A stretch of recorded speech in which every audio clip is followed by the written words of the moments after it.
by Mr. Gigi.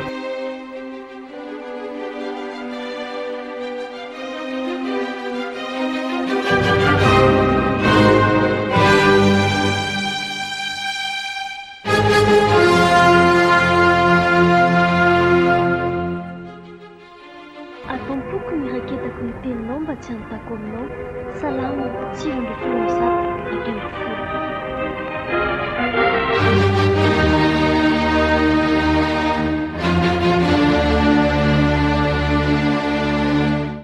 Ka nanahoana ny tao am-piangonana tao sombinaiko? Nafana ery izay ny tao? Ohatrany tsy tena nafana loatra ho anahy aloha neny fa ohatry ny hafahafa izany le tao a. Fa ahoana? Asa ratsarony eny le nisy ramatoa zay hoa le ramatoa zay no nitory-teny tao fa tsy haiko loatra aloha le anaran'izy iny. Nizara tenin'Andriamanitra izy. Olona avy ao am-piangonana ihany? Olona avy ao am-piangonana mihitsy ary ramatoa ohatrany mafana fo zay mihitsy izy. Asa ratsarony eny fa nigagagaga mihitsy sika sy neny tamin'izay tamin'ile nisy fotoana hoe ny sampana tanora hoe anao zavatra, anao fety tadavam-bolo io zany e. De le ramatoa le nanangan-tanany indriny eny le hoe izy hono nolazay mifanahy mihitsy hono izy roneny hoe ahoana moa le hoe maka an'le tarika eo amin'izao tontolo izao reny hono akana vola fa zay mihitsy hono nolazay mifanahy azy.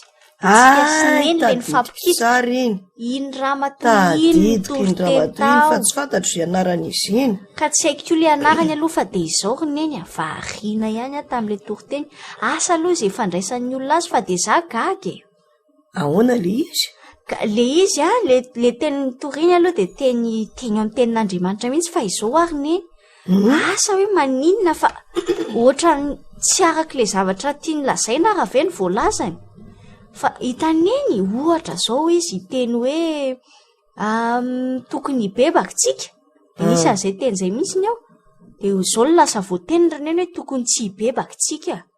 Azo neny. Sendra diso kely indray mandeha ve? Tsy indray mandeha hoa. De nisy koa hoe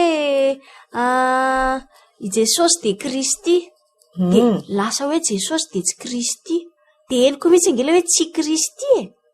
De hoy za hoe raha indray mandeha indroa ohatr'izay fa mety eritreritra ianao hoe vizana angambo ty ramatoa ty fa le izy angeriny eny nisaiko fa tany amin'ny nenina tany tao anatin'ny tory-teny e.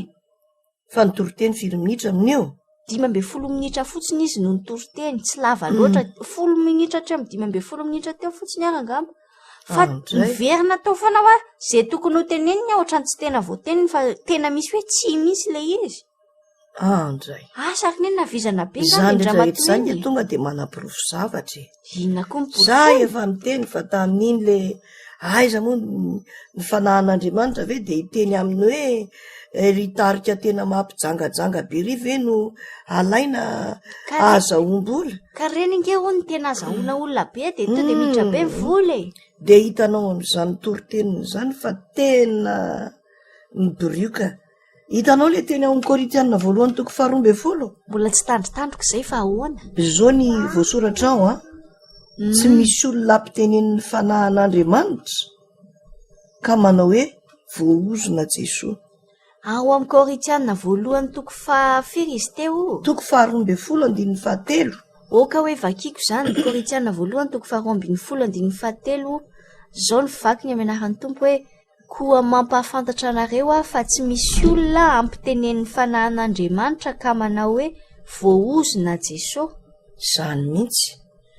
Indraindray mantsy ty fitorinteny ty de na tsy ampitenen'ny fanahan'Andriamanitra aza de mba te hiseho te laza hoe zako mavita. Ohatrany hoe lamody zany le mitorinteny. Tena lamody mihitsy amin'izao fotoana izao ty mitorinteny. Tena manao an'izany mihitsy na ny mpimamy na mpijangajanga, mpamosavy sy ny sisa nefa ny voany no afantarana ny azo. Zay indrindra. Ary tokony ho fantatsika ty tenin'Andriamanitra tao amin'ny Korinthiana 1:12 andininy 13 ty. Zao no lazay ny tenin'Andriamanitra mampahafantatra anareo fa tsy misy olona ampitenen'ny fanahan'Andriamanitra ka manao hoe voaozona Jesosy. Mila ianarana zany tenin'Andriamanitra zany tahirizina ao am-po ary rehefa misy olona mitory-teny de jerena mihitsy aloha fa sao dia tsy mifanan'andriamanitra ny miasa ao anatiny ka tsy mitory ny tena tenin'andriamanitra. Korinthiana voalohany toko faharoa ambin'ny folo andininy fahatelo mananatra antsika hoe mampafantatra anareo fa tsy misy olona ampitenen'ny fanan'andriamanitra ka mpanao hoe voaozona Jesosy. Ka mila dinihana mihitsy le teny lazaina fa hoy ny tompo mampahafantatra anareo fa tsy misy olona ampitenen'ny fanan'andriamanitra ka manao hoe voaozona Jesosy. Korinthiana voalohany toko faharoa ambin'ny folo andininy fahatelo tapany voalohany.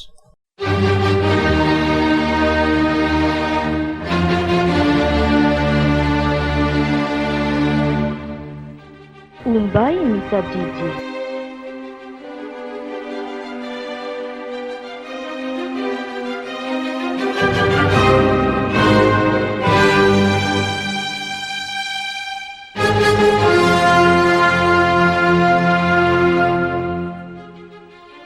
Ataoko ny raketako ny teninao mba tsy hanontako aminao. Salama